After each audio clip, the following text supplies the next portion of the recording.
Olá, sejam todos muito bem-vindos novamente ao canal Mundo Compartilhado. É um prazer imenso estar com vocês. Eu sou José JR e se é a primeira vez que você está aqui, assina o canal. Vai ser um grande prazer ter você aqui recebendo. E o sininho também, né? Marca lá o sininho que tem aí para você estar recebendo as novidades. Toda semana está tendo um vídeo inédito e vários outros que a gente chama de best shares, né? Os melhores compartilhamentos que teve durante os vídeos, que são vidinhos mais curtos, onde tem assim o ouro, ou várias partes de ouro que tem dentro de cada gravação que a gente faz aqui com esses convidados maravilhosos que a gente recebe. E sem muitas delongas, eu tenho aqui um convidado especialíssimo, muito diferente do que você está acostumado, talvez, aqui no canal Mundo Compartilhado, que a gente vai trazer aqui. Poxa, é uma história muito legal e compartilhar a experiência meio fora aí para quem acha que fazer diferente na vida pessoal e na vida profissional isso só funciona em empresas de tecnologia, Apple, coisas assim. Trazer aqui uma história muito interessante, tanto pessoal, esse cara maravilhoso, muito prazer tá recebendo, mas também na vida profissional. Ele vai contar aí as experiências dele, que eu acho que vai ser um aprendizado maravilhoso para todo mundo. Além do que, vai dar um gostinho, assim, uma vontade, já deu água na boca, de tomar alguma coisa. E eu não vou dar mais nenhum spoiler aqui, eu vou já chamar esse meu querido amigo Eduardo Santoro.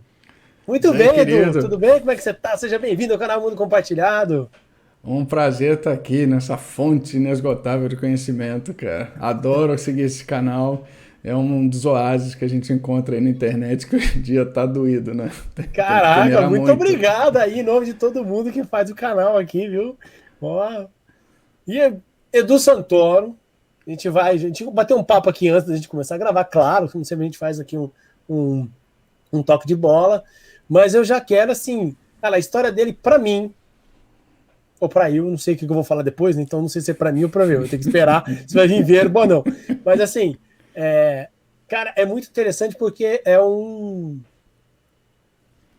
história de vida profissional, principalmente, diferente dos contatos que eu tenho. Todo mundo sabe que eu sou, né, falo meio or aqui, né? O R meio puxadinho, que a gente é meio do interior, né? Dá uma forçada aqui, mas uma forçada.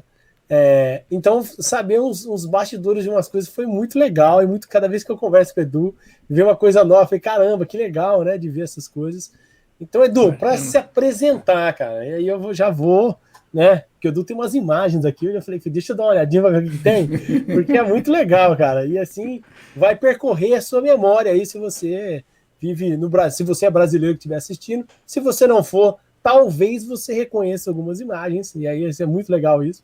Edu, eu queria assim, para fazer sua apresentação, já que está tão bem diferente assim, primeiro fala de você aí, o que você quiser falar.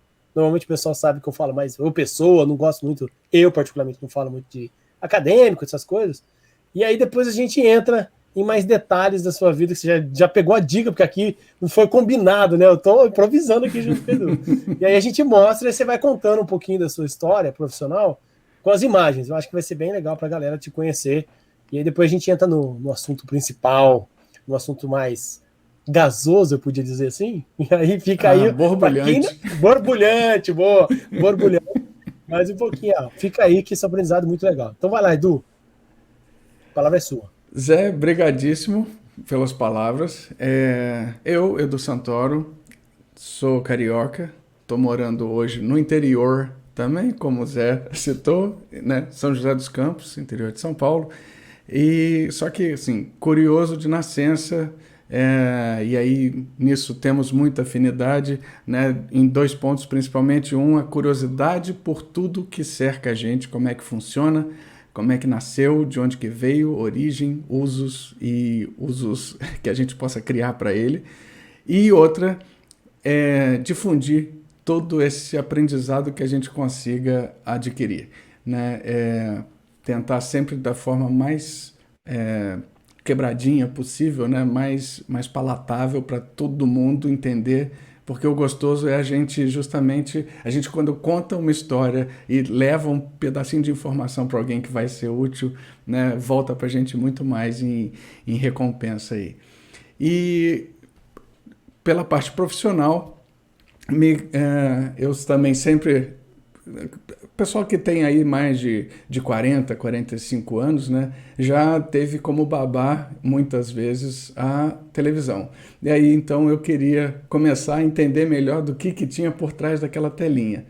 Comecei a gravar com 14 anos, o meu pai tinha comprado uma câmera de vídeo, então comecei a já gravar umas coisinhas e editar e tal. E aí, cara, inevitável, você vai fazer publicidade, né? Porque é uma contação de história também.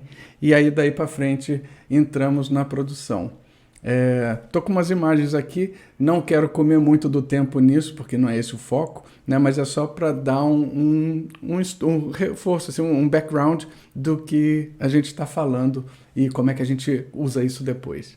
Comer não, Edu, porque assim, eu vou aproveitar aqui para tirar algumas coisas que eu não falei para ele, que eu acho muito Ah, legal, não. que são bastidores que ele vai trazer para a gente aqui. Eu acho que é muito legal, interessante.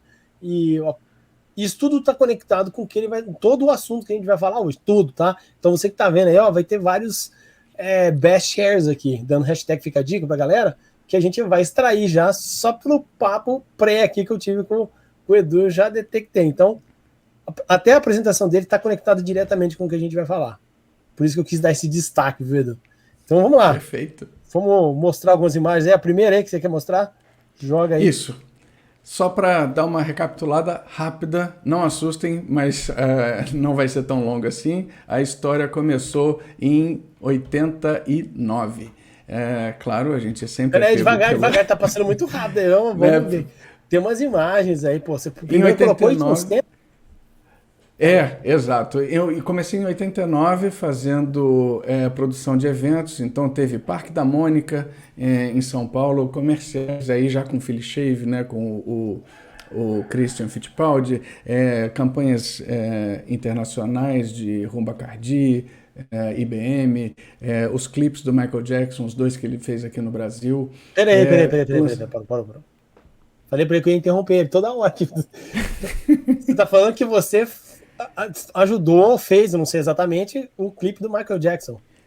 Isso, o clipe que ele fez lá no Dona Marta, naquela favela no Rio de Janeiro, eu fiz a parte de pré-produção, mas estava fazendo um outro comercial quando agendaram a vinda dele. Aí, para me vingar, eu participei full time do segundo clipe que ele fez aqui em Santarém, né, no meião da Amazônia, com o The World Song, Earth Song, que é essa queimada, né, sobre como o homem maltrata a natureza.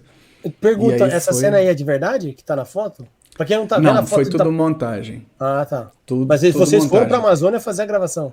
A gente foi para a Amazônia, a gente pegou uma floresta uma fazenda que fazia reflorestamento, né? Então é a forma sustentável que já naquela época, aquilo foi em 93. Eles já faziam esse sistema em que você divide uma área em quatro, então você derruba o primeiro quadrante dessa área. E aí, quando você passa para o segundo quadrante, você já começa a plantar o primeiro. Enquanto esse primeiro vai crescendo, você vai pegando o segundo, o terceiro e o quarto quadrantes. Aí, depois já está no ponto de corte, no primeiro de novo. Ou seja, você vai sempre fazendo um ciclo, né, circular ali naquela região e que você vai estar sempre tendo madeira para ser retirada, sem afetar a madeira nativa, né, como se fosse uma fazenda de eucaliptos e nesse caso eram outras árvores em que você usa madeira para móveis, né, que são mais nobres do que o eucalipto, mas a gente ganhou a permissão de acompanhar o derrubamento de uma dessas áreas e usar isso em cena como se fosse um desmatamento clandestino, né, ilegal. Que legal. E Olha aí a só gente que pôde, inclusive, tacar interessantíssimo. fogo. Tacamos fogo, fizemos a cena e o Michael Jackson, para esse clipe, ele não veio para o Brasil. Ele estava com problema de saúde, então ele fez as gravações num chroma key em Los Angeles e aí aplicaram em cima das imagens que a gente fez. Mas as imagens, então, de fundo, São São reais. reais, são Que reais. legal. A gente pegou índios locais para fazer a figuração, né, de sofrimento lá, de ver a mata daquele jeito. Então foi bem rico. Vocês estão vendo que é profundo aqui, ó, vai ter muita coisa. Eu vou tentar controlar o tempo aqui, porque o Edu é um Vou poço de passar já porque história. tem bastante historinha ainda aqui. Aqui outros exemplos de novelas, minisséries, longas. O Rock in Rio, né? Esse foi o terceiro. Eu dei a sorte de poder estar presente em todos os Rock in Rio, ou a passeio ou a trabalho, mas desde o primeiro, né? Que eu consegui ir com 14 anos de idade, 1985, para quem não sabe. janeiro de Ó, 85. Fui Zé, ver você tava Queen. lá? Não, não tava lá, porque meu pai foi. E ele me conta que largou a família aqui e ó, foi pro Rio de Janeiro, assim, por isso que eu sei. Rapaz, marcou. Então me marcou, eu era criancinha de tudo, ele largou a gente pra lá. Muito Muito bom. bom. Mais alguns outros exemplos também de shows, eventos, DVDs que eu produzi.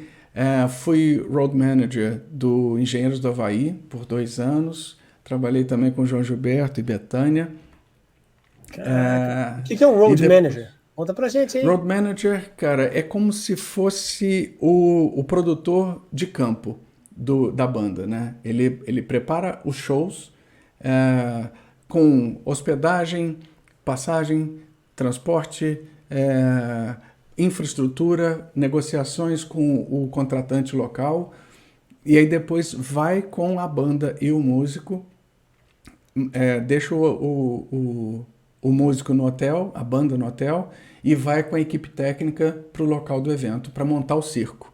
Né? E aí a gente monta palco, testa, faz passagem de som, luz e tal, checa bilheteria, acessos, infraestrutura para público, se tá ok, e aí depois, estando tudo certo, volta pro hotel, pega a banda e bota no camarim, Já faz o sei show, quem depois chamar desmonta. se um dia eu for pra vida da estrada de ser músico. Ou Vambora! comediante, né? Tudo bem. Fazer piada Muito com a bom. gente. E aí, essa foto aí que tô vendo um monte de Pois programas e é. novelas. Depois fui pra Globo, cara. Fiquei quase 10 anos na Globo, fazendo séries, novelas, produções internacionais e shows também. É, e, e aí é onde entra a coisa né, de como melhor aproveitar toda essa diversidade de problemas que aparecem no colo da gente, né? Lá eu tinha que fazer a logística, como eu cuidava da parte de produções internacionais das novelas, eu tinha que fazer essas logísticas de levar e trazer equipes e equipamentos, né, mundo afora. Esse aqui foi um estudo que eu fiz para Viver a Vida, que foi a maior novela que a Globo já fez de viagem internacional. Foram 3 países numa tacada só: Israel, Jordânia e França. E aí um grande problema técnico também, que aí a gente depois pode entrar no detalhe num outro programa, né? Mas que eu não podia pegar o equipamento e simplesmente levar para Israel e depois para Jordânia e depois para a França, porque a gente não faz parte do Carneata, que me permitiria essa importação temporária. Então, se eu, em vez Essa, de trazer de volta para o Brasil, eu fosse para outro país, seria uma importação ilegal, e aí eu ia estar com problema. o que eu ia te perguntar, o porquê as flechinhas estão indo e voltando pro Brasil, em vez de ter feito a conexão, né? E você acabou de explicar. Que O motivo era os equipamentos. Você tinha que voltar pro Brasil e sair do Brasil e ir pra lá. Exatamente. E aí eu não entrei no detalhe aqui no slide, né? Uhum. Porque essa foi uma outra apresentação que eu fiz de um case de logística fora da caixa, mas que para solucionar isso eu não tinha 3 equipamentos, então o que eu fiz foi alugar um equipamento local em Israel, levar o meu, só usei essa setinha que vai para a Jordânia e volta, enquanto o equipamento da Jordânia voltava, eu levava a equipe para a França para alugar um equipamento local na França, até o meu equipamento chegar no Rio e eu poder usar ele nas gravações no Rio quando eu voltasse com a equipe novamente. Né? É meio que estudei uns 5, 6 cenários para ver qual era o melhor custo-benefício para que a gente pudesse se adaptar a esse pepino que apareceu na mão. Adaptação na veia, hein? Vamos lá. Oxe, Isso é só o fora começo, isso é só o isso. começo, né? Fora isso, né, muita organização, porque muita planilha com, você tem que ver, né, esse foi de Passione, 45 pessoas por 45 dias na Itália, por 6 cidades diferentes. Então, é mapear toda a parte de alimentação, transporte, hospedagem. Tem gente que vai e fica só 2 dias, tem gente que fica os 45 dias. Então, é providenciar também toda a infraestrutura de quem é que leva para o aeroporto essa pessoa, quem é que recebe, quem é que traz de volta, né, para muito detalhezinho e ainda assim não te protege de alguns imprevistos. Não, pô, Eu achei que as separei fotos eram aqui, bonitinhas aí pra. Achei que era né, gravação normal, né? Cinefásica aí, bonita, olha né, só. né, Sonho do brasileiro ir lá fazer boneco de neve. Não tava tendo oh, prazer nessa neve, não? tava, tava assim, tipo, faltam 2 dias para voltar para casa. Pô, Esse era o prazer. cara, E aí depois a gente fala disso ainda também. Mas aqui a gente foi para Siena para fazer as cenas finais da novela Passione.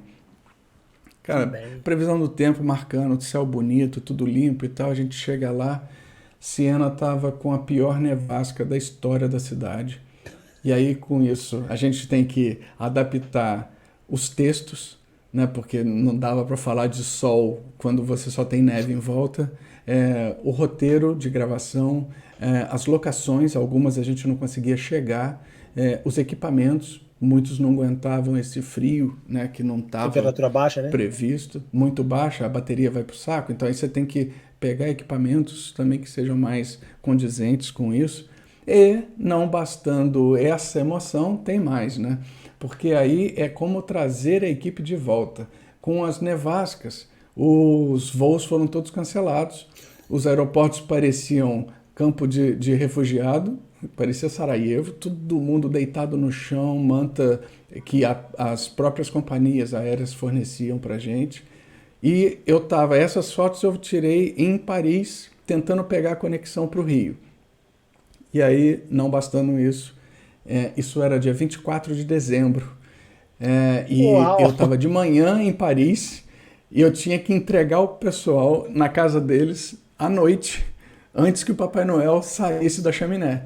Né? Então, como fazer isso? Eu Cara, estava quase pintando o pessoal de caixa e botando de cargo para despachar para o Sedex, mas conseguimos. Né? eu tô rindo Com aqui, mas deve ter sido um perrengue danado pra vocês lá. rapaz, A na gente ri hora. depois do Depois é programa passado. engraçado. Depois é bem bom de lembrar.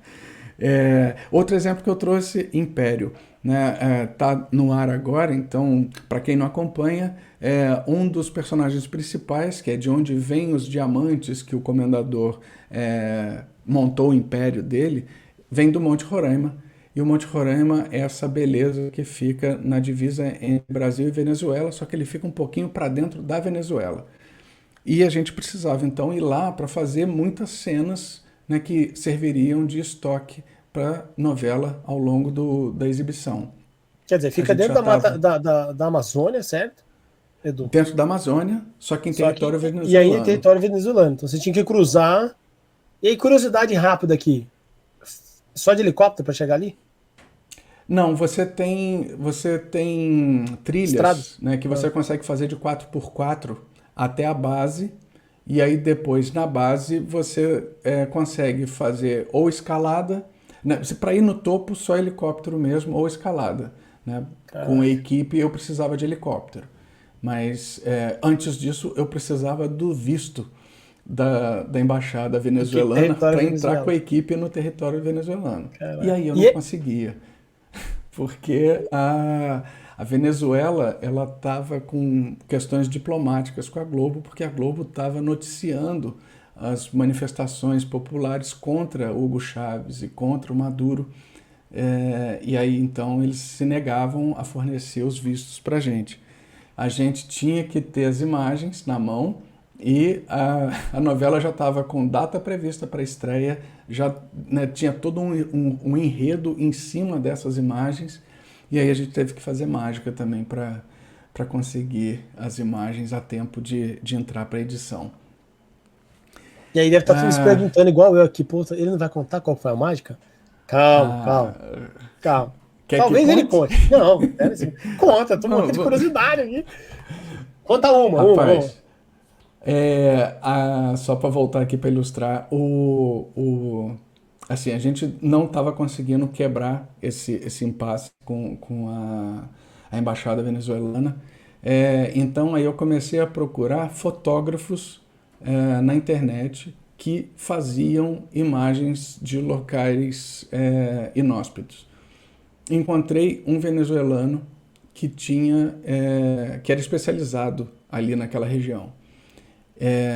E aí eu comecei a negociar com ele para saber se eu conseguia contratá-lo à distância para que ele fizesse as imagens. Aí a gente começa a descobrir que o buraco é mais embaixo, né? Porque ele fala, cara, eu tenho aqui um acervo de mais de 20 GB de vídeos e fotos da região. Agora, eu prefiro vender para você isso com direitos exclusivos do que me comprometer a ir com você lá ou ir sozinho, mas fazer imagens para você. Porque eu cansei, eu tenho 20 anos fazendo imagens de lá e eu toda vez que eu marcava um helicóptero para levantar voo ali da basezinha, o tempo fecha e abre muito rápido lá. Então, fechava, eu perdia o dia de helicóptero. Eu tinha que esperar o dia seguinte para saber se de repente daria para fazer. E às vezes, então, um sobrevoo desses, você levava 4, 5 dias para conseguir a condição perfeita de clima para poder fazer a cena. E aí, Caraca. eu com prazo, eu não podia esperar e nem ele queria se arriscar, né? Ainda bem que era uma pessoa correta, bem correta.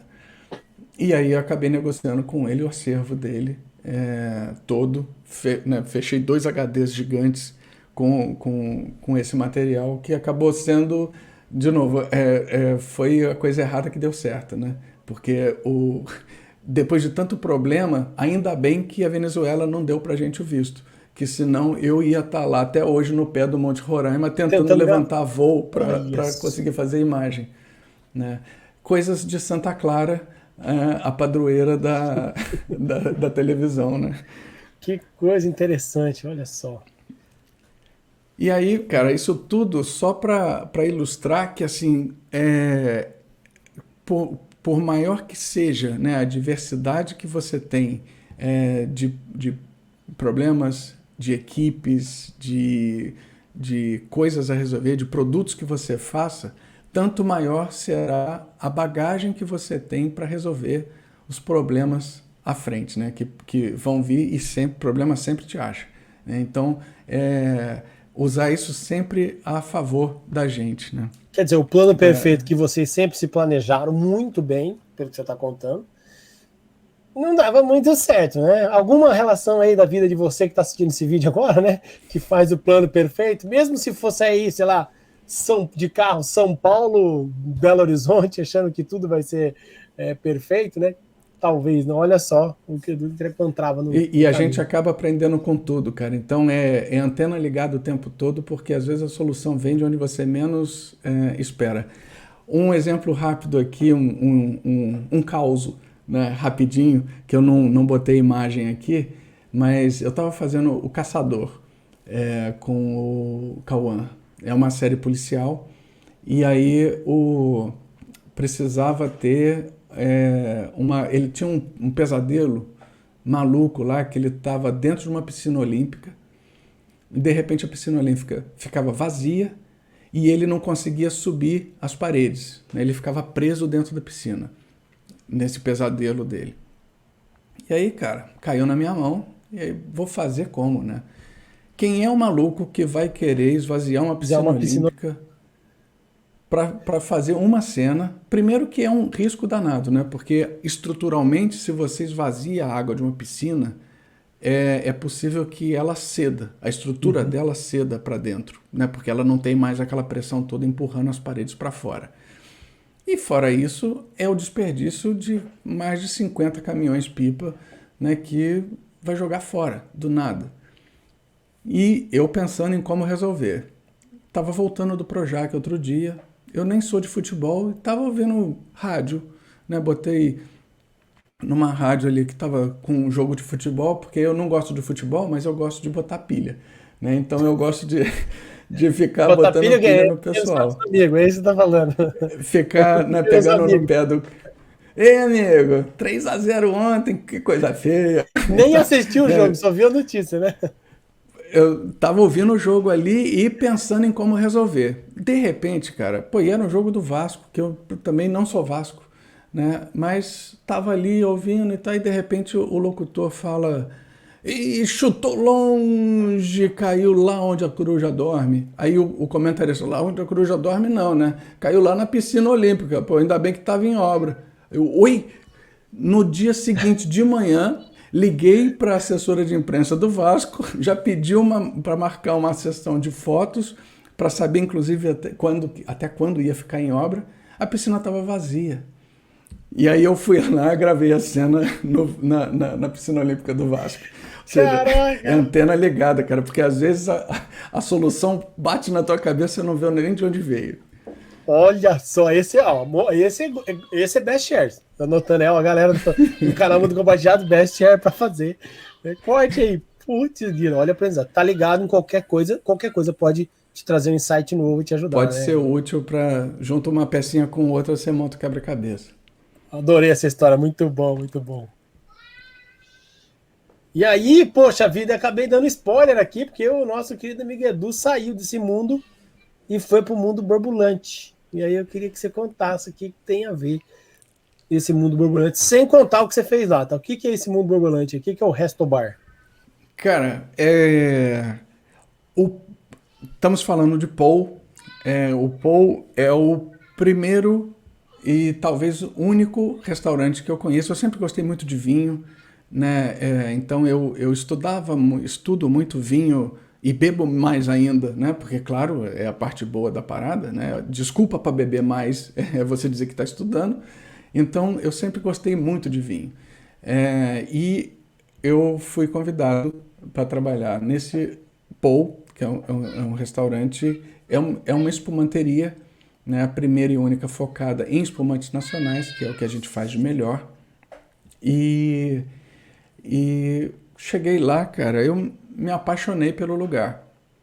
Porque, ele era aconchegante, era lindo, e falava ao coração, né? A questão de, pô, é um bar especializado em espumantes brasileiros, que são maravilhosos, fora os vinhos. Então, a gente trabalhava muito em cima disso, né? Eu pude exercitar muito dos meus hobbies pessoais lá, além da parte de profissional. Momento cultural aqui. Explica pra gente o que é um espumante. Espumante é qualquer bebida que tenha gás carbônico proveniente de uma segunda fermentação. O champanhe é um bom exemplo de espumante. A questão é que ele só pode ser chamado de champanhe se ele veio da região de Champagne. A cava só pode ser chamada de cava se ela veio de uma região específica da Espanha. O prosecco só pode ser chamado de prosecco se ele veio de uma região específica da Itália. Agora, todos eles são espumantes. Como o Brasil não tem o que a gente chama DOCG, né, Denominação de Origem Geográfica Controlada, a gente não pode nomear o nosso espumante com uma assinatura dessas, por conta da região. Mas são todos espumantes. E aí vai variar só questão de gosto, né? Pessoal, qual que você prefere mais, porque eles têm diferenças entre eles, porque como o vinho é uma bebida viva, o clima, a composição geológica do solo, o tempo de sol, o tipo de preparo da uva e o preparo da bebida vão influenciar no resultado final. Ainda que você use o mesmo tipo de cepa de uva, você vai ter resultados completamente diferentes dependendo de como você trata e onde você planta aquela uva. Ó, momento cultural aqui, ó, para todo mundo aprendendo um pouquinho sobre bebidas, tá dando vinhos. sede. Ó, tá. Ué, se tiver aí, depois você toma. Podia ter combinado de trazer Pois é, eu não... e você. Poxa vida, fica para uma próxima, um bate-papo, olha só. Quem sabe a gente não fala sobre vinhos, bebidas e espumantes. Se você tiver afim, ó, gostou dessa ideia que eu acabei de ter aqui, deixa no comentário aí, manda mensagem lá, e aí eu convido o Edu pra gente falar sobre esse assunto também. Edu, falamos de uísques também. Tem álcool é com a gente. Se eu contar pro Edu, eu não bebo, gente, mas eu aprecio. Né? Vamos lá. O que eu ia falar pra você é o seguinte: o que tem a ver o restobar? Quer dizer, um restaurante-bar, que eu tô entendendo isso, né? Um restobar é um restaurante-bar. Exato. E você do mundo audiovisual. Como é que você foi aparecer aí efetivamente? Assim? O que aconteceu? Como é que foi essa transação? Em 2017, eu fui convidado para trabalhar lá no Paul como freelance para preparar os eventos de fim de ano. Né? Como eu tenho essa bagagem de produção de eventos, eles estavam querendo dar uma organizada na casa e aí me convidaram para ir para lá fazer essa produção dos eventos. Fui para lá, como te falei, né, bati o olho, me apaixonei pelo lugar, mas logo depois eu comecei a reparar também que tinha muita coisinha pequena a ser ajustada. E aí, usando a minha bagagem de comunicação, né, formada em publicidade, eu notei que a gente precisava resolver esse problema de dentro de casa antes de contar para os outros. Se a gente começasse a divulgar antes de resolver isso, a gente só ia fazer mais gente saber que a gente não estava preparado para receber ninguém. Então, Pô, que legal. Você fez evento e aí você detectou que, na verdade, tinha problemas. Acho que a visão muito legal aqui do Edu, hein? Compartilhando com a gente. Então, você foi para ser contratado para fazer o evento e divulgar mais ainda a marca do Restobar, certo? Em evento de final de ano. Só que quando você chegou lá, você encontrou alguns possíveis problemas, vou colocar assim, que deveria ser pelo menos ajustado e arrumado antes de começar a divulgação, senão o público poderia se decepcionar. É isso que eu... Poderia, exatamente. Eu ia poder frustrar o meu público, o meu cliente que ia até o restaurante. E aí depois, cara, para você resgatar alguém que teve uma má experiência é muito mais custoso e muito mais arriscado de você não conseguir. Né? Então, vamos organizar a casa primeiro. Eu sentei com os sócios gestores lá, fizemos uma lista e aí comecei da lista grande que tinha de coisas a fazer, eu dei uma priorizada, cheguei em 3 itens. Né? Era a gente fazer uma organização dos menus, né, os cardápios todos, tanto de eventos quanto do restaurante, porque ele era de noite ele era espumanteria e de dia era restaurante, né, para atender ali as empresas que ficam na região do centro do Rio. O padrão de serviço, a gente tem... o carro-chefe era o espumante e o vinho, e muitos dos garçons não tinham o treinamento de serviço do vinho ou do espumante, e que são completamente diferentes um do outro. A questão da customização, que não existia e que eu estava querendo trazer para o restaurante também. Né? Você tem eventos, e não é só a diferença entre uma festa de 15 anos, um aniversário e um casamento e um corporativo. Entre os corporativos, uma festa para uma Peugeot Citroën é completamente diferente de uma festa para Petrobras. Né? Desde o cardápio de comidas, o tipo de serviço, como também o cardápio musical. Né? As músicas que você vai embalar não vão ser da mesma playlist que você embalaria outro. Então deixar cada evento com a cara da pessoa que contratou o evento. Legal. E a questão cultural. Então, esse era grave porque ele tinha data de entrega. Né? Se eu não arrumasse essa casa até meados de novembro, que é quando começam os eventos de fim de ano, não adiantava mais fazer nada. Aí era, né, jogar com a sorte e ver o que acontecia. E isso era mais ou menos quando? Isso era meados de setembro. Ou seja, eu tinha um mês, né, a grosso modo um mês, para arrumar isso tudo. Os outros 2 itens, né, que eram tão importantes quanto, porque, né, influenciavam na execução do primeiro, era a baixa escolaridade do time. E assim, nenhum demérito, mas é uma questão que você precisa adaptar, né? E a gente aqui está falando de adaptação a vida toda, né? Então, de Que como até explicar levar os essa termos, né? informação. Perdão, Exatamente. os termos do vinho, do champanhe não, do espumante. Do Já espumante, aprendi aí, aqui, ó. moleque, Do tá espumante. pegando.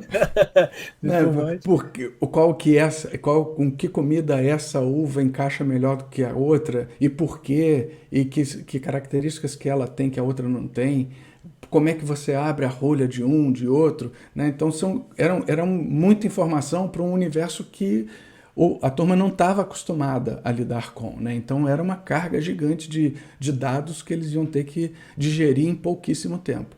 Vou E o fazer uma terceiro colocação. ponto, Posso errar aqui, mas seria tipo um mini curso de sommelier que tinha que exato, dar até para as pessoas. exato, E o sommelier, só para praticamente. alinhar conhecimento para todo mundo, o que que é o sommelier aqui, para quem estiver ouvindo? O sommelier é a pessoa que estuda, né? A turma confunde muito o enólogo com o sommelier. O enólogo é o cara que faz o vinho. O sommelier é o cara que estuda a melhor combinação daquele vinho, é o cara que monta a carta de vinhos do restaurante, né? Então ele seleciona as melhores safras dos melhores rótulos e em cima do cardápio que o chefe daquele restaurante faz, então para você ter combinações possíveis ali que harmonizem bem, né? Então ele vai ser o seu consultor de vinhos no fim das contas quando você vai no restaurante. Caraca, olha, outro momento de aprendizado demais. E você falou que o enólogo é o que produz, é aquele especialista em criar o vinho da uva. Ele vai lá e Exato. cria os. Não tem misto de vinho? Tem blend, de falar o nome. Tem o que eles chamam de cortes, né? Os blends geralmente são usados mais em termos de Café, whiskies, whisky. whiskies e cafés. No vinho são cortes, né? Um corte que é muito conhecido, que é chamado de corte bordalês, porque são uvas da região de Bordeaux, que são o Cabernet Franc, o Merlot e o Cabernet Sauvignon. Esse é um corte clássico que você encontra em vários vinhos, inclusive Europa, né, o que a gente chama de velho mundo, eles não usam o nome da uva. Eles só usam o nome do chateau que faz o vinho, porque eles já sabem que aquele vinho vai vir com aquele sabor específico, aquela combinação, né? Eles não se prendem tanto. Isso é mais uma coisa do americano que acha que por chamar o vinho pelo nome da uva, que mais está proeminente ali, ele vai ter aquele mesmo vinho todo ano. Mentira, porque, né, como a gente falou, o clima difere, a incidência de sol, o frio. Então, você tem um conjunto de coisas que o vinho nunca vai ser igual entre uma safra e outra. Por isso você tem Caraca, safras vamos gravar um vídeo só específicas. falando de vinho, porque agora eu tô ficando curioso. Vixe. E com sede. É uma ciência, cara. Muito bom. E a última parte que é o mais interessante ali, né? Ele tem que fazer todos esses desafios sem verbo, quer dizer, sem dinheiro. Sem Isso verba. Mas isso só aconteceu lá no Paul e eu acho que em algumas empresas na Suíça também dá isso. Na Muito bom. Suíça e Noruega. Muito Mas o bom. resto eu só botei aqui para constar mesmo, porque a gente nunca bate com esse problema. Então, como eram muitos problemas, né, mesmo sendo só 3 itens, eu fiz a priorização da priorização, aí botei. Quer dizer, qual a coisa mais importante da coisa mais importante Exato. pra gente Porque colocar. esse eu tinha data marcadíssima para poder entregar, né? Então, para resolver isso, caí dentro com o chefe para que a gente fizesse rapidamente uma composição de menus, né, tanto para o dia a dia do restaurante quanto para os eventos à noite, né, e ainda muito no viés da customização, né. Vamos fazer um cardápio aqui de 20 itens e desses 20 eu pinço os 5, 6 que mais se adequam ao perfil X, aí faz outra combinação com esses 20, né, tira outros 6 que fazem uma melhor adequação ao perfil B e por aí vai. Padrão de serviço, treinamento direto em cima da turma, de salão, tanto de salão quanto de cozinha, De salão, aqui mas só para todo mundo principalmente entender, tá falando dos garçons, as pessoas que os estão atendendo garçons. diretamente o cliente, né? o cliente, né? Porque eles vão ser, querendo ou não, vão ser o seu cartão de visitas, né? Eles são os seus embaixadores, os porta-vozes do seu restaurante. Se ele tem um mau comportamento, se ele tem uma colocação errada ou um ato não condizente, a culpa não é do garçom. É o restaurante que vai ficar com a imagem arranhada, né? Então, é importante a gente ter essa visão e passar esse peso, porque muitas vezes o garçom ou o maître não tem essa dimensão de quão importante eles são para aquele ambiente que está ali. A questão da customização a gente falou, né? E o ponto da cultura também, que era muito importante, porque como a maioria dos garçons, né, que são o core ali, quem mais leva a coisa, vieram de barzinhos, eles não tinham muito desse refinamento cultural, inclusive, né, e que a gente precisava para ajudar na questão do padrão. Isso ia refletir positivamente no padrão de serviço, né? Uma coisa ia alimentar a outra.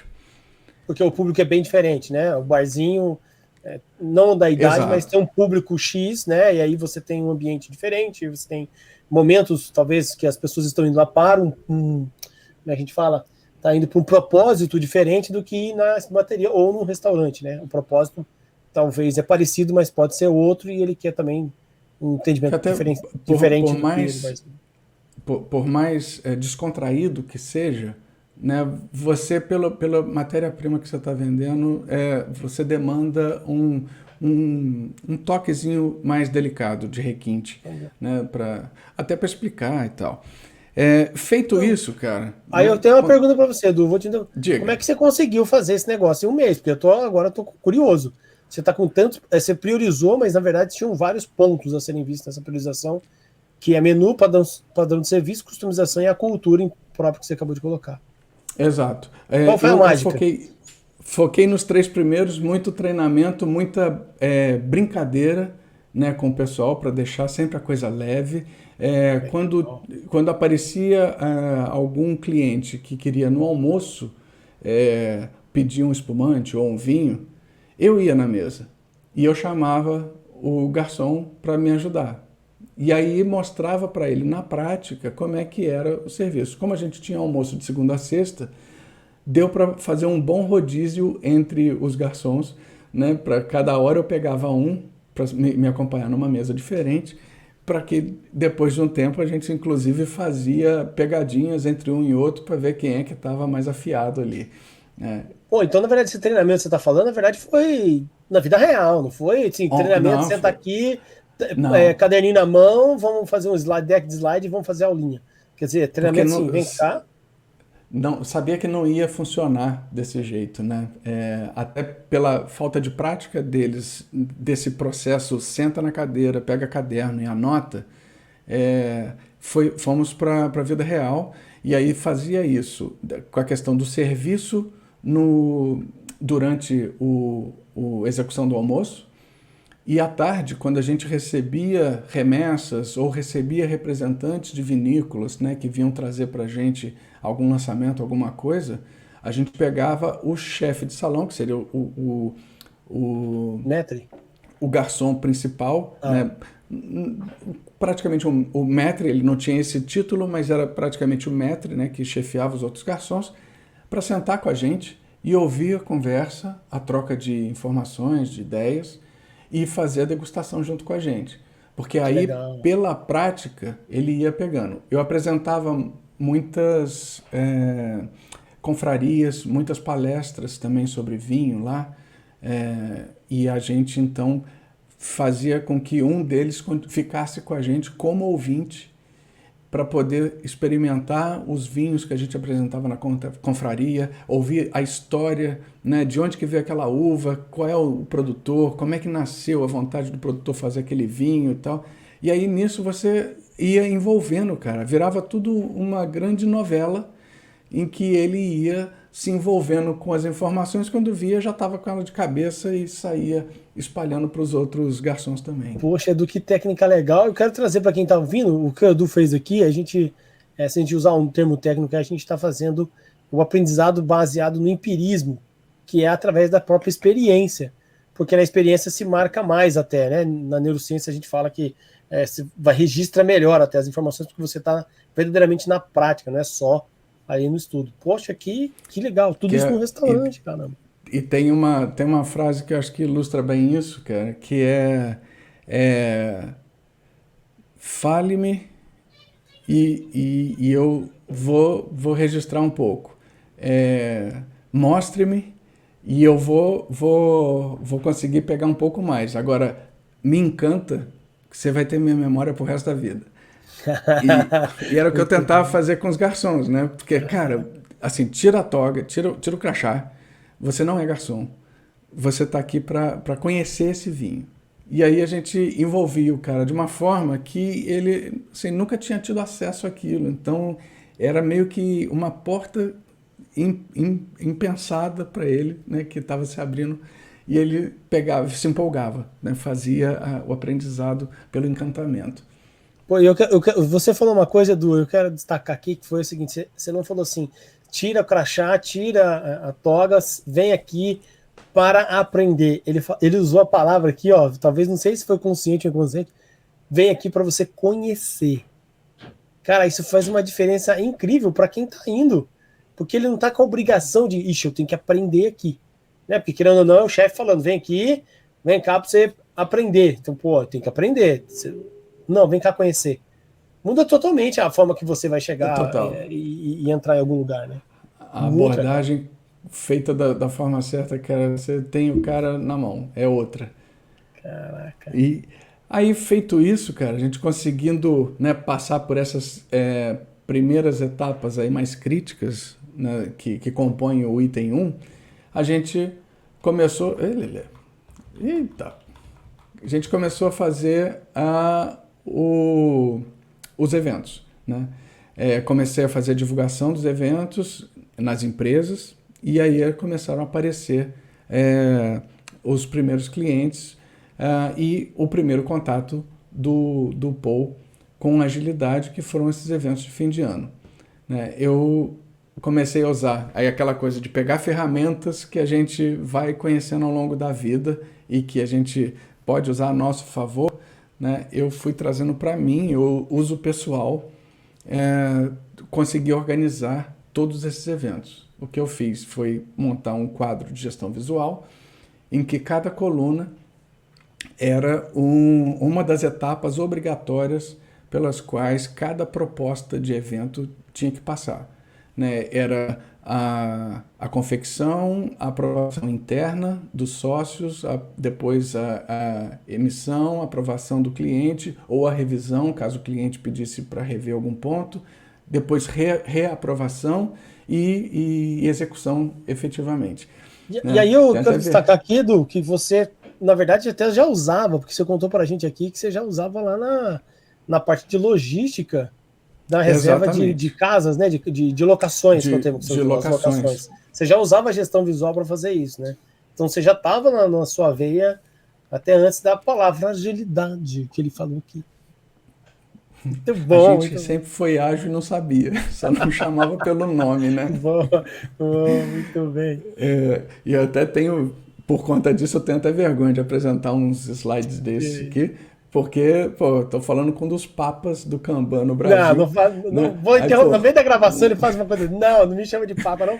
Mas o ponto aqui, o mais importante é o resultado, e não como tá lindo, maravilhoso. É o resultado que você... Exato.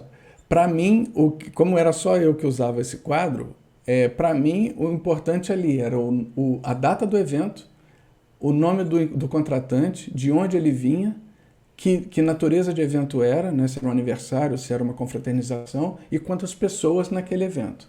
E aí eu ia mapeando para ver o que estava engargalando, onde é que eu precisava dar uma atenção maior, o que estava entravado ali. Tem um aí no meio que está deitadinho, né? Não é para caber mais, é porque ele estava com uma observação. Então eu criava meus próprios códigos para poder...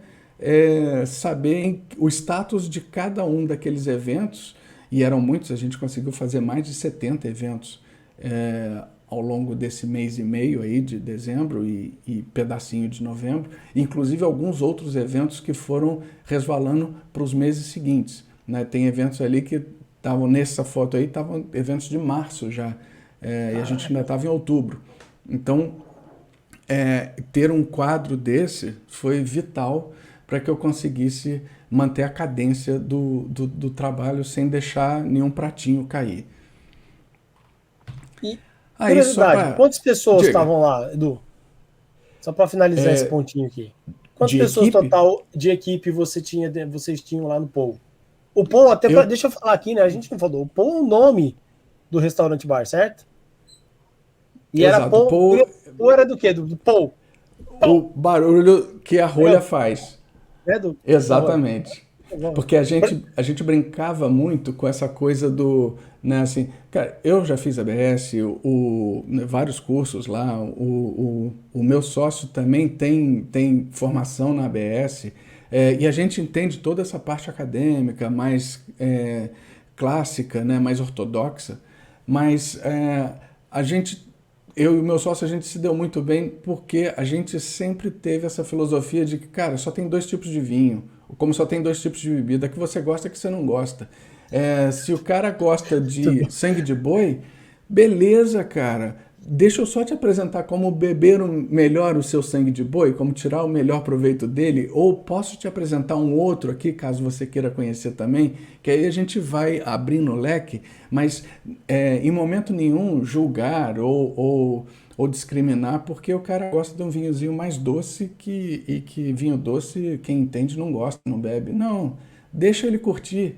Ele está sendo feliz, que bom, melhor para ele. Né? Então a gente estava sempre... trouxe isso só porque no clássico, quanto menos barulho você faz com a rolha, ao abrir um espumante, melhor. Porque você não vai tirar o gás daquela garrafa e você então não vai... digamos, deteriorar a bebida como ela foi originalmente pensada pelo enólogo. Nossa, eu estraguei Agora, tudo no meu casamento. Chacoalhei, mas chacoalhei, aí é que tá, chacoalhei cara. para Vou fazer te o pão contar. mais alto. E ainda bebi na bico. Todo mundo, pra tirar da boca, porque eu distribuí pra todo mundo na mesma garrafa, né? E eu já começou a cair no chão, eu falei, não vou desperdiçar isso aqui, não. Imagina. Vou desperdiçar? Tomei Cara, no bico. ah, exemplo bom disso é que uma passagem curta. A gente sempre perguntava, né? O nome já era por causa disso, do Paul. E a gente, então, sempre no serviço, a gente perguntava pro cara, pro cliente, você quer com Paul ou sem Paul? Aí tinha uns mais enófilos, né, de raiz lá, que, não, claro, sem Paul, por favor, sem barulho. Aí tá bom, a gente abria sem Paul. Na segunda garrafa, cara, bota Paul aí, cara, pô, vamos abrir, mano. Né, porque, cara, é alegria, é Do pão, diversão, pô. claro, pô. Não tem isso, né? Você tem regras, beleza, mas desrespeitar às vezes a regra em prol de uma alegria, de uma confraternização, de uma brincadeira, né? Tanto melhor, vamos lá. Não vai Eu matar queria te ninguém. perguntar várias coisas, Edu. Eu vou me conter, pessoal. A gente não vai entrar nesse assunto, vamos focar onde o Edu tá fazendo. Desse milagre, eu tô esperando aqui ele contar. Né? Começou já a contar um mês para resolver todo o problema, para começar, aqueles problemas principais que você colocou, né? Para começar a dar Perfeito. resultado. Então, mas eu já fiquei Aí, com curiosidade aqui de várias coisas sobre. e tem Gente... muito chão aqui pra gente Nossa. falar. Só para recapitular, então, cara, dos principais desafios, né? A gente conseguiu resolver o primeiro. Aí faltava o segundo, né? Porque só com esse aí eu já conseguia minimamente fazer os eventos de fim de ano rodarem. Feito. A questão da cultura, e aí para agravar a baixa escolaridade do time, era uma coisa mais a longo prazo, que ia me impactar a longo prazo. Né? Com a questão do serviço no almoço, com a questão das confrarias, que a gente estava começando a receber mais, das próprias palestras que a gente promovia, né? E que aí vinha uma turma ABS de carteirinha, e que aí não podia fazer barulho O na que é abertura. ABS? ABS é a Associação Brasileira de Sommeliers. é hoje uma das, se não a mais conceituada das escolas de vinho no Brasil, né? Porque ela nasceu para fazer essa formação profissional de sommeliers, garçons que queiram virar sommeliers ou leigos, né, que queiram conhecer e trabalhar como, mas depois ela abriu e foi muito bem sucedida nisso, na formação de leigos para amantes do vinho. Né? Então, você tem vários cursos de introdutórios lá, você tem também cursos avançadíssimos, né? Degustações. Vamos fazer uma aula aqui de degustação só de vinhos do sudoeste da Espanha. E aí Para, você para, tem para, para, lá... para, para, para, para. Você que tá vendo né? aí, deixa um recado aqui embaixo, manda e-mail aqui pra gente poder falar sobre esse assunto. Porque eu já tô Tem... curioso em como saber Desculpa, mais que a sobre gente se isso. E empolga. eu tô. Mas vamos segurar aqui, porque o assunto da baixa escolaridade, eu acho que em cultura, eu acho que é uma das coisas que mais pega em muitos restaurantes, não só no Brasil, mas também no mundo, né? Que normalmente a baixa escolaridade é alta dentro desses lugares, correto, Edu? Tô certo Exato. aqui. E ainda outro problema nesse nicho específico de bares e restaurantes é a alta rotatividade. Você tem um turnover muito alto. Então, muitas vezes os próprios restaurateurs ou donos de bares não se sentem motivados a investir em treinamento, porque ele vai gastar uma grana, vai treinar o cara e daqui a 2 meses o cara está indo embora. Vai para Então, outro ele lugar, nem né? teve. Exatamente. E aí vai entregar para o mercado um cara treinado que ele não vai ver o retorno daquele investimento que ele fez no treinamento do garçom dele. Né? Que, assim, é questionável. É compreensível por um lado, mas questionável por outro, porque, assim, o que adianta também você não treinar o cara e você ter um cara meia boca contigo o tempo todo? Né? Ele está comigo, eu quero que ele seja bom, eu quero que ele seja eu para que eu possa cuidar de outra coisa. Né? Então, nesse sentido, a baixa escolaridade. E aí, cara, abrindo até um pouco o leque, não é uma virtude só de bares e restaurantes. Né? Eu vejo que para a gente conseguir implantar, quebrar os ciclos que vêm se arrastando, né, há anos e anos, para que você tenha uma melhoria de preparo, de mão de obra, de abertura de cabeça, inclusive, porque a gente não está falando só do cara ser um melhor profissional, é ser uma melhor pessoa. Né? Então, muitas vezes esbarra demais na cultura e na baixa escolaridade a capacidade dele de enxergar mais além e ver o quão melhor ele pode ser como pessoa e como profissional se ele mudar pequenas coisas ou se ele abrir mão de certas crenças que bloqueiam o cara, que limitam. Né? Não, é assim, eu vi meu pai fazendo assim, é assim que eu vou fazer. Né? Não, né? Então contornar isso foi um desafio, mas que depois, até hoje, eu consigo tirar proveito disso, né? De como mesmo com essa baixa bagagem que o pessoal tem, né? E aí não é só questão de escolaridade, né? Baixa maturidade, baixo preparo de vida ou baixa motivação interna, a gente consegue dar essa contornada para poder E vocês lapidar mais o investiram. cara, né? E vocês decidiram investir nisso aí na turma que vocês tinham lá. A gente acabou investindo, como a gente, o terceiro item, a gente não tinha verba, né? A gente foi a campo a gente, né? Era justo a coisa do muito mais o como colocar as questões para a pessoa, como conversar com ela, como trazer a informação para ela de uma forma que fosse palatável, né, aceitável para ela, compreensível, sem muito termo, sem muita frufru, né? Era coisa do um jogo. Vem cá, deixa eu fazer você ser o cliente hoje e deixa eu te proporcionar a experiência que eu gostaria que você proporcionasse para ele. Então o cara Caraca. sentava e eu servia o prato para ele, eu servia o vinho para ele.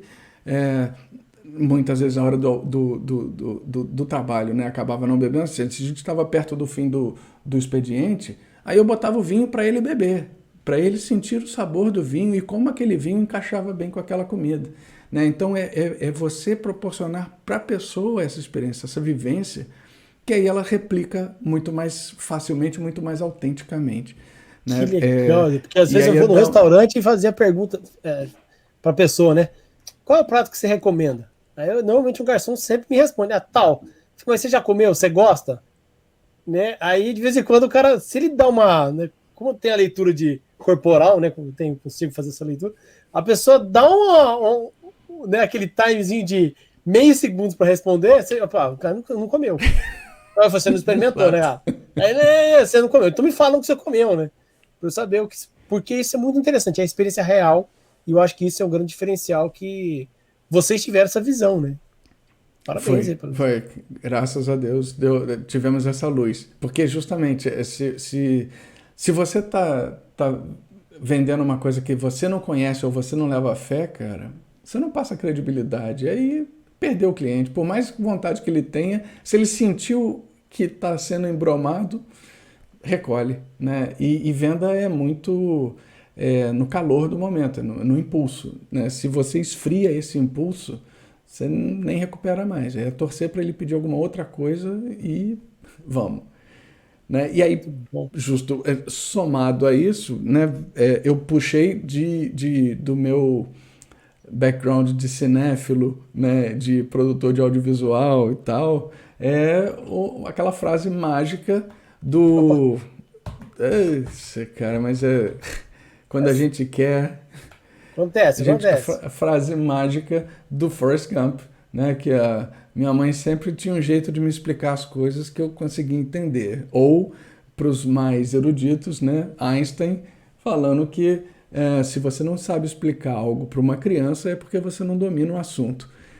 Então, essa forma como você envolve a pessoa, como você apresenta na língua dela, a comunicação não é o que você fala, é o que o outro entende, né? Então, se o outro entende mais visualmente, seja visual. Se ele gosta mais de números, seja um Excel. Para que você crie essa ponte, né? Que você faça ser entendido, faça-se você ser entendido por ele.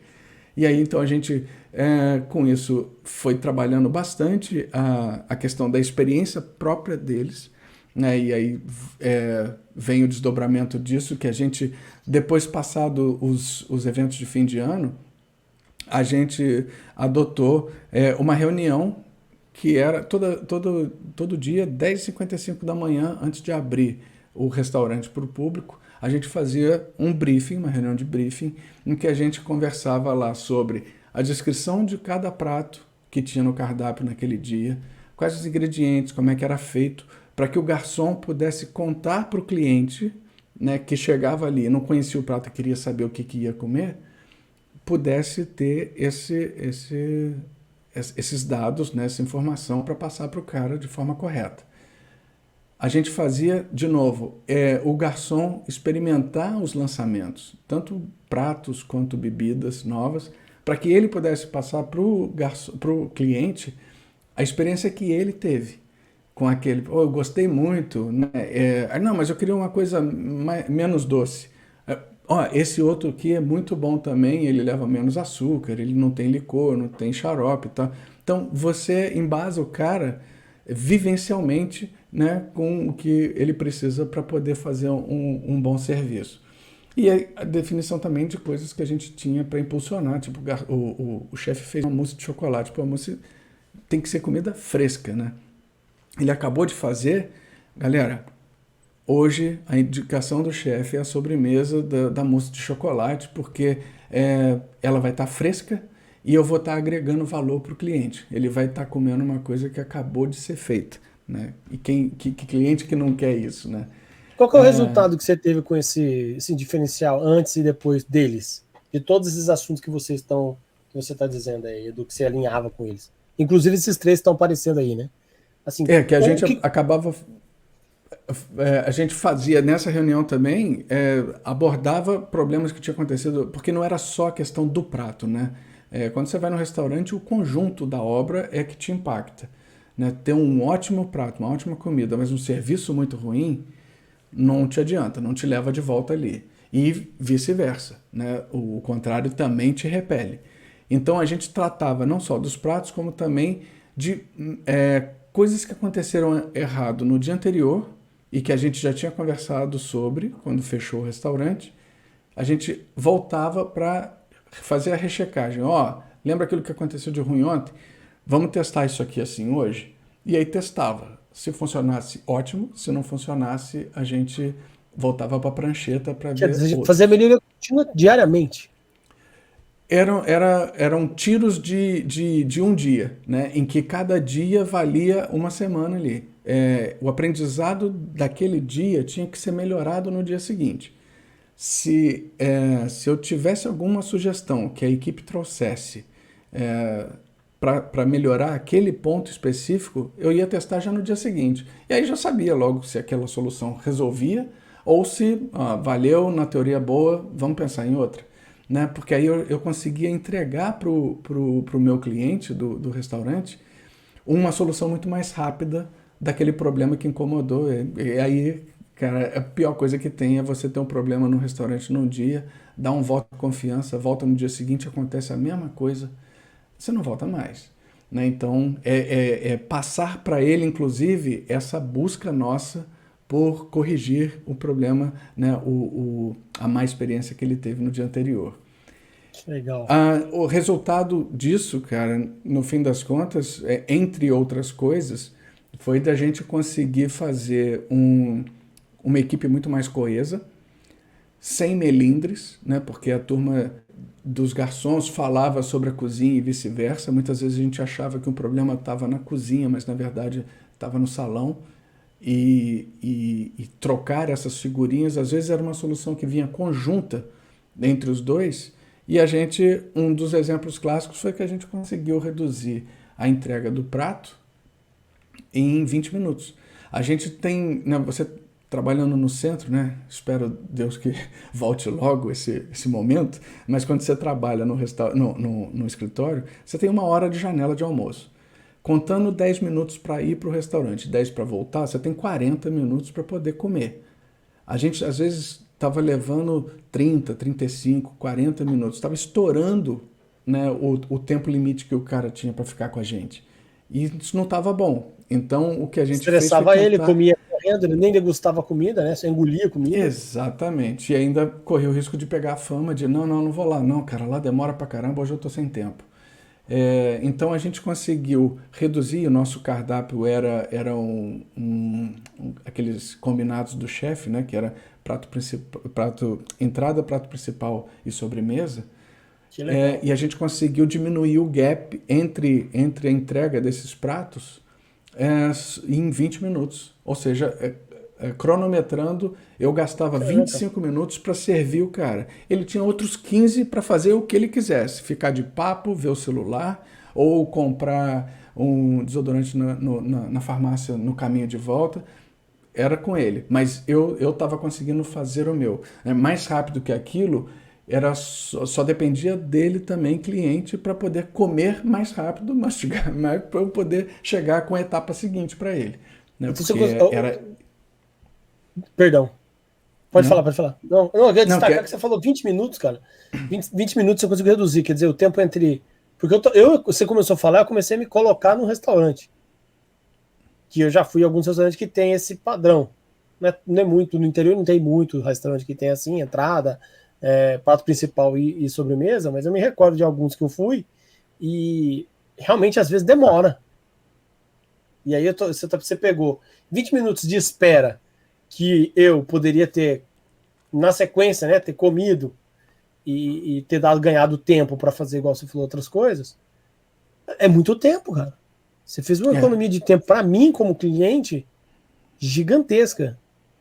Principalmente se você né, tá na hora do almoço, né? Aquela correria, né? O cara tem 1 hora justo. para fazer E tudo. é muito impactante essa redução de tempo, e mais impactante ainda é quando você vê o que precisou ser feito, né, para isso. Era coisa de sinais entre o garçom e o assistente do chefe. Em vez de ficar esperando, como eu já tinha os 3 itens que o cliente queria pedidos, é, em vez do assistente do chefe esperar o sinal do garçom, de que ó, ele terminou a entrada, e aí começar a preparar o prato, não, você já sabe o que ele vai querer para a principal. Já vai adiantando.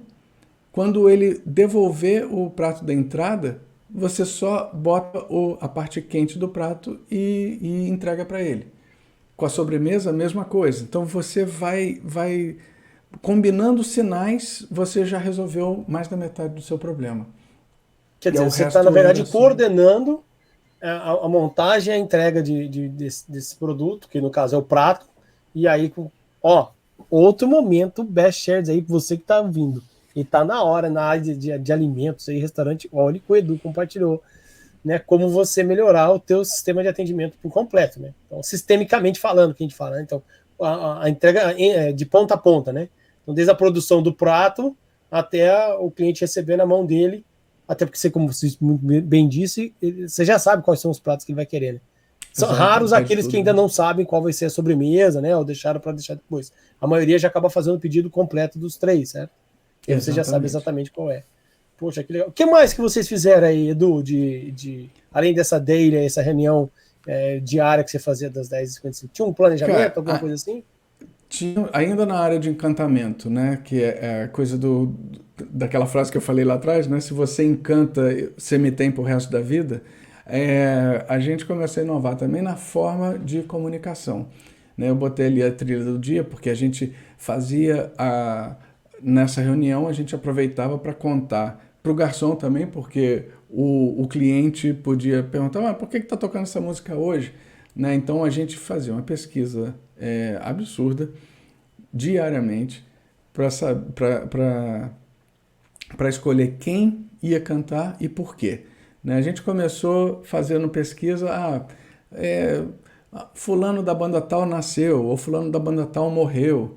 Né? Mas aí começou a ficar muito previsível, né? Pô, vamos ver outras efemérides legais. Aí, pô, foi preso por droga. Pô, aí só dava Rolling Stones, né? Direto. Aí, não, vamos mudar o critério.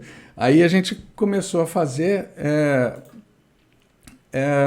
qualquer curiosidade. Nesse exemplo que eu trouxe aqui, a gente botava no Instagram, no Facebook e WhatsApp, né, a história do prato do dia e quais eram as duas opções do prato do dia. E nesse exemplo, do dia 11/11, em 1944, Frank Sinatra largou a banda do Tommy Dorsey para começar a carreira solo. E em 1973, o Billy Joel, nesse mesmo dia também, lançou o disco Piano Man, que mudou a história de storytelling do rock. Né? E o próprio Billy Joel, nesse dia, em 2005, voltou a fazer turnês depois de 8 anos. Então, era a forma também de criar uma curiosidade, uma forma curiosa de colocar a informação, que poderia ser maçante, mas que vai puxando. E aí a gente botava, dependendo da época do ano, né, botava o Frank Sinatra ou o Billy Joel. Né? No ano seguinte, a gente botava um em um ano, depois no ano seguinte botava o Então outro, vocês e por acabaram aí vai. agregando a cultura musical que tocava dentro do Justamente. restaurante, acoplado até com o próprio conectado, né, com a comida e o momento ali, e trazendo a cultura do assunto de que por que está tocando esse estilo musical e quem é o cantor. Quer dizer, você somou a experiência, acho que o termo é esse, a experiência do cliente estava completa, porque a música faz parte do restaurante também, né? Justo, virava uma experiência 360, né? Que Criando interessante. inclusive algumas curiosidades, umas historinhas interessantes que a gente usava o Spotify para musicar lá, né? E às vezes caía a internet. E aí o Spotify ficava mudo, né? Nem sempre dava para fazer o download da Da playlist música. toda. E teve uma vez que era Bonovox, porque foi quando ele fez Sweetest Thing, porque ele tinha brigado com a mulher, e aí fez a música Sweetest Thing para pedir perdão para ela e tal, e tinha sido naquele dia. E aí deu o pau lá no Spotify, aí o carinha segurou o garçom, pô amigo, parou a música, eu vim aqui por causa do Bono, cadê?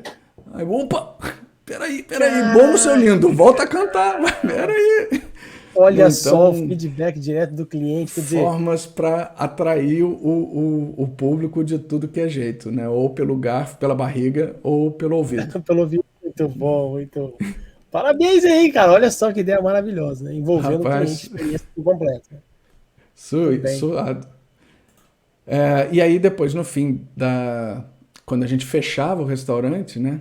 A gente reunia de novo a galera e aí ia fazer as avaliações, né? O que a gente... A avaliação que você está falando, na verdade, é olhar o que aconteceu atrás e fazer uma retrospectiva, assim,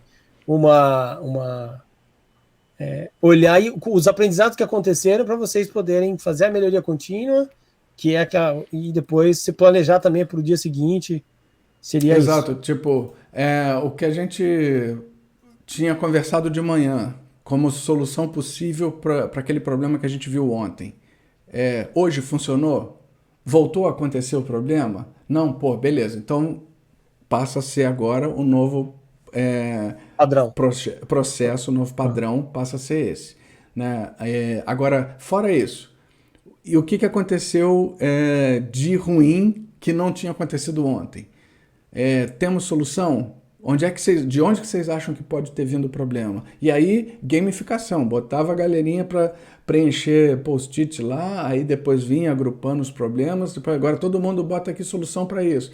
Porque aí, cara, com isso você pega uma turma que não tem tanto conhecimento técnico, mas que tem conhecimento de vida. E aí você começa a exercitar com eles, né? Fazer com que eles comecem a jogar sem melindre soluções que eles julgam ser boas para um problema que é de uma outra área que não a dele. E que com isso vira a coisa colaborativa, vira uma turma muito mais engajada, né? Mais empolgada com o próprio serviço. Muito Deixa eu interessante, olha só só. E a gente está retomar. falando, para quem tá ouvindo, eu vou trazer aqui alguns conceitos aí da agilidade, até porque o Edu comentou, né? Então, é um processo que está sendo feito de PDCA ou de melhoria contínua, né? Está analisando todo dia, vendo quais são os problemas. O mais interessante que você contou, Edu, é que as pessoas acham que esse modelo o jeito de se fazer melhoria talvez não funcionaria em áreas que não são de tecnologia, que as pessoas gostam de. Talvez você aí que está vendo tenha ouvido falar ou até vive, né? E a gente está vendo um restaurante com pessoas que, independente de quais são elas, o seu conhecimento, você na prática fez isso acontecer e fazia isso diariamente, né? Que é a melhoria contínua diária.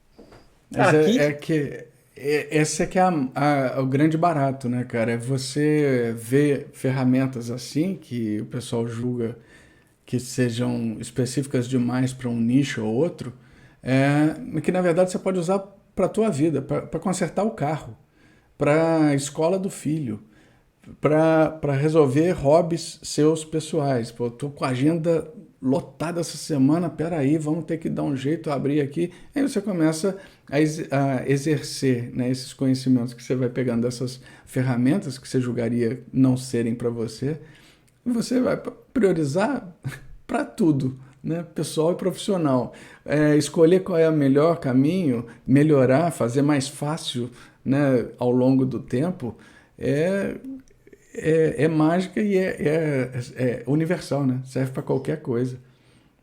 que interessante, cara. E Aí a vocês gente. foram abordando isso com todo mundo. E aí eu vou fazer uma pergunta, eu vou tirar o Edu do script dele, do pensamento do storytelling. O que o pessoal falava?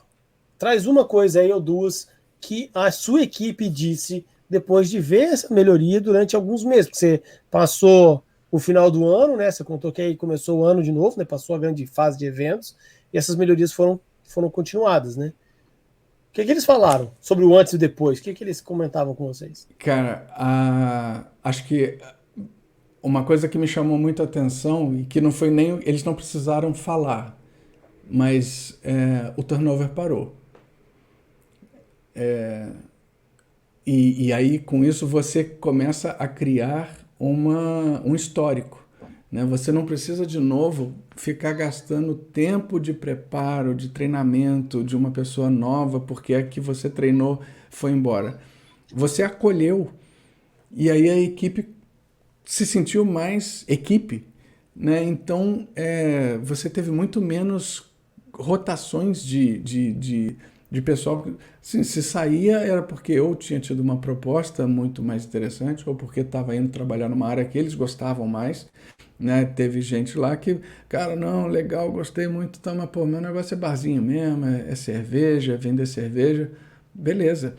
Né? Assim como a gente não pré-julga nada com um cara que gosta de vinho doce, é, tudo bem, vai ser feliz, beleza, obrigado. E aí a gente começava de novo o processo, mas aí ficava mais fácil, porque era um novo que estava sendo recebido, né, por um time todo que já estava afiado, e que o time, quando verbalizava que realmente estava com essa...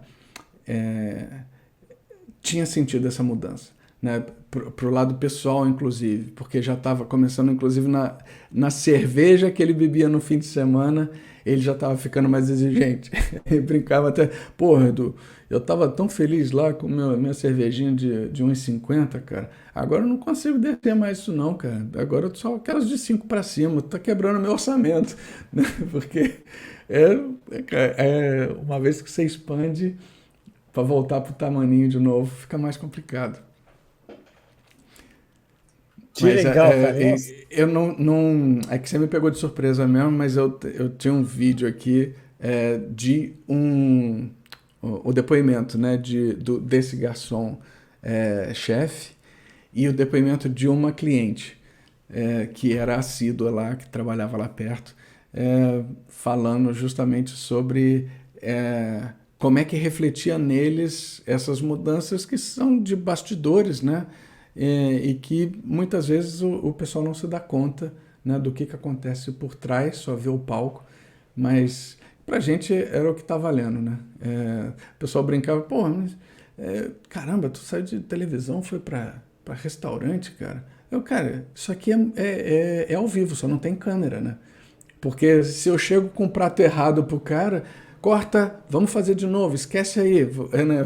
Faz outra vez. Não, ou era ou fosse. Né? Então, eu estava com aquele aprendizado todo de produção ao vivo na veia ali, né, para poder fazer acontecer, porque eu só tinha um tiro, só tinha uma bala para poder acertar o encantamento do cliente.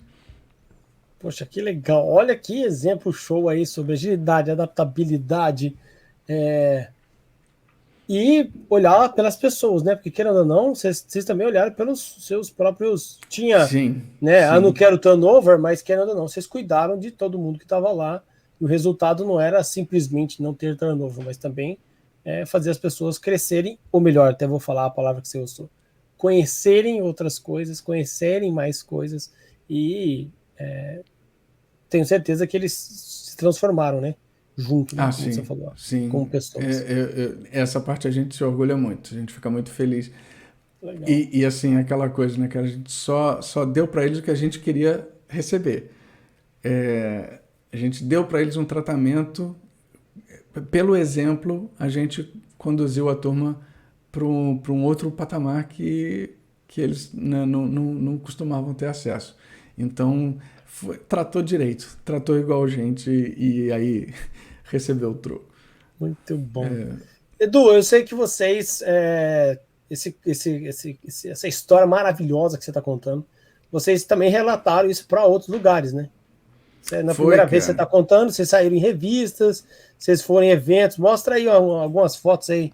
A Vou botar gente aqui. teve aqui a Veja Rio, que é uma revista de circulação pesada, semanal.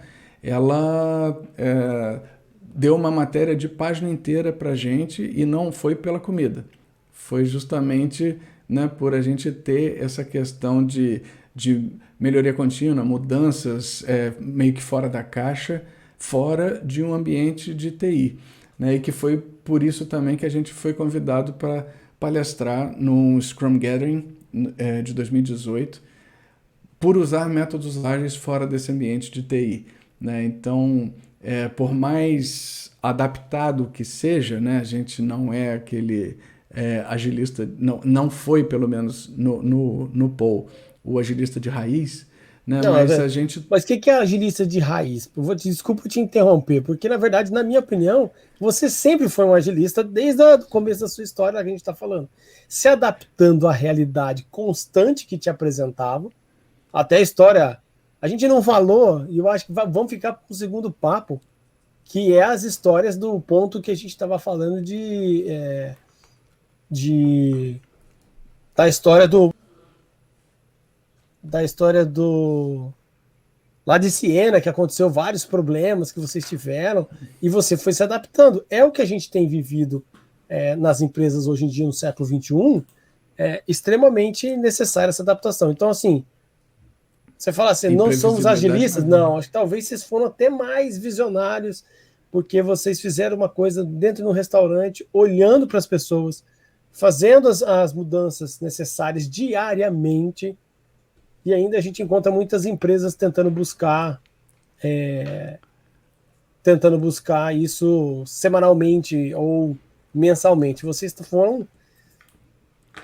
Até o Taishi Ono eu ficaria feliz, eu acho. Eu vou arriscar aqui dizer aqui. Para quem não sabe quem é Taishi Ono, foi um cara que criou o modelo, um dos engenheiros-chefes da Toyota lá de 1950, década de 50. Ajudou a desenvolver o modelo PDCA, melhoria, qualidade constante, né?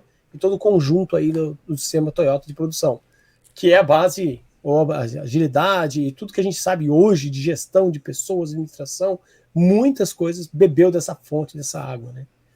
E, cara, que maravilha. Só digo não somos raiz porque a gente não chamava a coisa pelo nome, até por conta da equipe com que a gente estava lidando, né? Mas a essência a gente soube aproveitar direitinho, né? A ponto da gente criar frases aqui, né, de adaptabilidade, né? Porque usa agilidade como e onde você quiser, com sabedoria, que ela vai te recompensar, né? Isso eu falo de carteirinha, porque assim, a gente, de novo, usa em casa, usa pro moleque na escola, usa para mudança. Quando eu vim mudar do Rio para cá, né, a gente entre decidir que vinha e fechar o caminhão de mudança aqui descarregado foi 1 mês e 15 dias. Isso com o Natal e Ano Novo no meio. Então, priorizar o quê? O que é condição sine qua non para eu conseguir fazer a mudança? Você O que também eu escolhe tenho as que... datas bem legal para fazer essas coisas, né, Edu? Você Cara, foi porque viajar na sem época do emoção, Natal. cara, pô, tem que Muito saber bom. quando que a transportadora tirar férias, porque é ali que é bom pra gente fazer. É porque eles vão ter que entregar ali na hora, né? Antes que volte para trás. Muito bom, cara. Muito legal. Ó, o recadão do Edu aí, ó. Usa agilidade como e onde quiser. Com sabedoria e ela te recompensará. Cara, vou gravar, vou guardar essa frase aqui. E aí eu queria. Nosso tempo, pô, tá infelizmente Explodiu, né? tá acabando aqui. E eu queria fazer uma pergunta para você. Diga. E o Paul? Porque acabar, né? 2020 passou, veio a Foi. pandemia e os bares e restaurantes, que foi, acho que talvez aqui eu não quero ser permissivo ou qualquer outro termo que você pensar aí, né? Mas talvez foi o dos maiores ou um dos maiores ramos de atividades no mundo que sofreram diretamente com a própria pandemia. Foi, eu acho que foram os dois, ele está entre os dois mais. Foi cultura, né, arte de um modo geral, porque você não tem shows ao vivo, você não tem Se exposições de aglomerava, né? museu, você não tem teatro, e é de uma turma que assim vive disso e que não, até pelo baixo retorno financeiro que essas atividades dão, eles não têm reserva, né? E dos restaurantes não foi diferente, porque você tinha um custo absurdo ali de taxas, impostos e obrigações e aluguel e tal, fora a folha de pagamento e que, falando especificamente do Paul, né, o centro do Rio hoje, cara, como acredito eu que a maioria dos centros de capitais, né, de cidades grandes, não só de capitais de estado, mas de capitais como cidades grandes, sofreram demais. Então, o do Rio, né, que eu conheço mais de perto, ele está irreconhecível. É muita loja fechada, muita loja que quebrou. Aí você tem um clássico ali na Rua da Carioca, você tem o Bar Brasil, perdão, o Bar Luiz, que tem 135 anos de história. Só que todas as lojas à direita dele fecharam, as da esquerda dele fecharam também. Caraca. E aí o pessoal que costumava comer ali, os poucos que vão pro centro ainda, né? Porque tá todo mundo de home office e você depende dos escritórios, né, como público para ir para o teu restaurante. Os poucos que vão no centro do Rio ficam com medo de andar aquela rua deserta e ser assaltado no meio do caminho, então não vai no restaurante. Então é muito delicada essa situação do comércio de uma forma geral, né? Não só bares e restaurantes, que vivem no centro dessas cidades e que dependem dos escritórios no entorno. A turma que ainda está em áreas mistas, né, que são residenciais e tal, ainda está meio que se virando com delivery, que, né, não cobre tudo, mas ajuda a diminuir o rombo, né, Impacto, né? mas quem depende disso, e aí infelizmente o Paul estava nessa também, né? Foi nessa leva em que a gente não teve como manter, por questão de aluguel, de custos trabalhistas e tal, manter o Paul aberto durante essa tormenta aí que a gente não sabe. Uma hora vai passar, mas só sobrevive mesmo quem tiver um fôlego muito Muito legal grande. Até porque para faz muito segurar. tempo, né?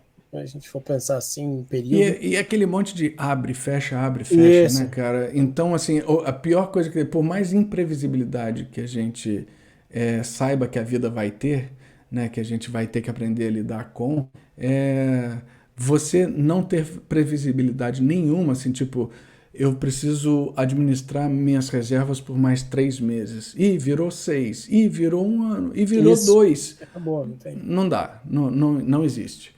Né? Então, é torcer mesmo para que a gente passe isso com ileso aí e quem sobrevive lá na frente vai estar mais forte. Duas perguntas. Vocês têm ideia de reabrir o pool depois que passar tudo isso? É, Ideia, né? Ideia é uma ideia. cara, talvez, assim, uma coisa que eu te confesso que eu sinto muita falta é o trabalhar com vinhos, né, com bebidas. Então, a gente chegou a fazer mais algumas palestras sobre vinhos, sobre whiskies, sobre cervejas, né, assim, tipo, contando história, contando curiosidades, contando diferenças e tal, mas fica uma coisa muito nichada.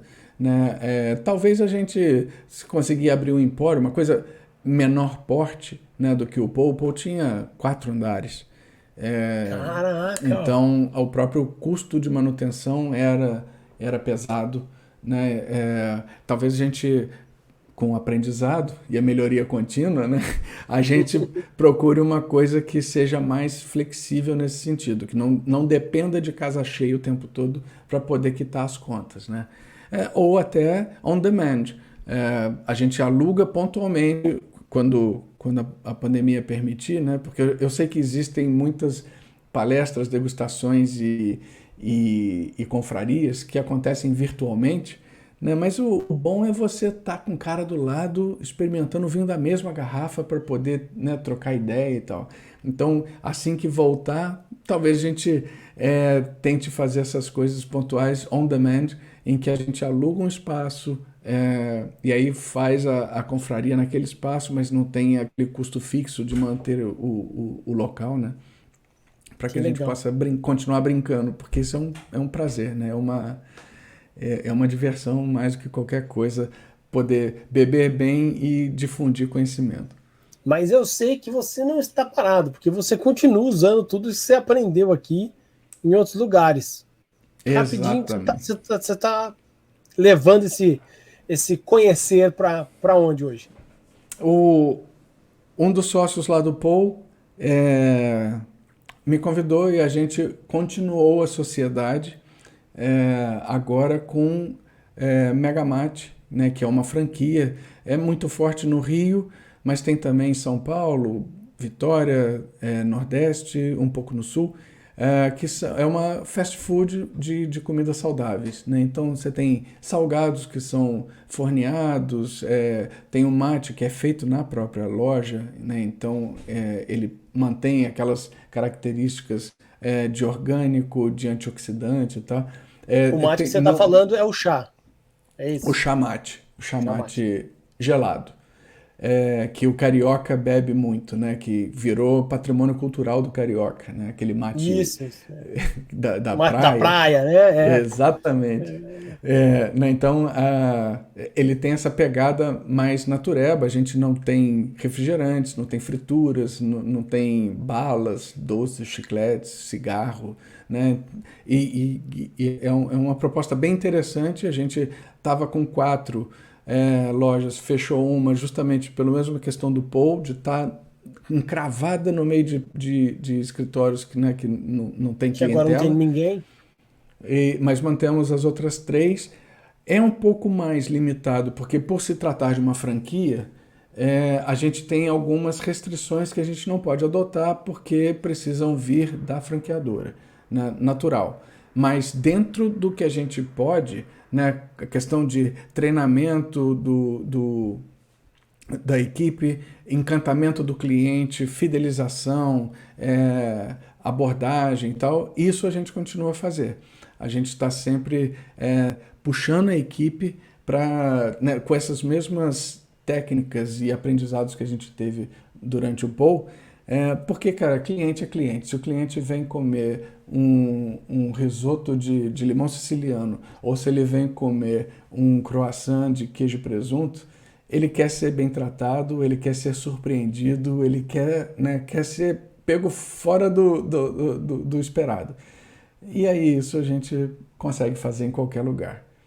Poxa, infelizmente eu não conheci o Paul. Infelizmente, podia ter conhecido, mas não conheci. A gente bebe em homenagem a ele, vamos junto. Combinadíssimo. Adorei o papo.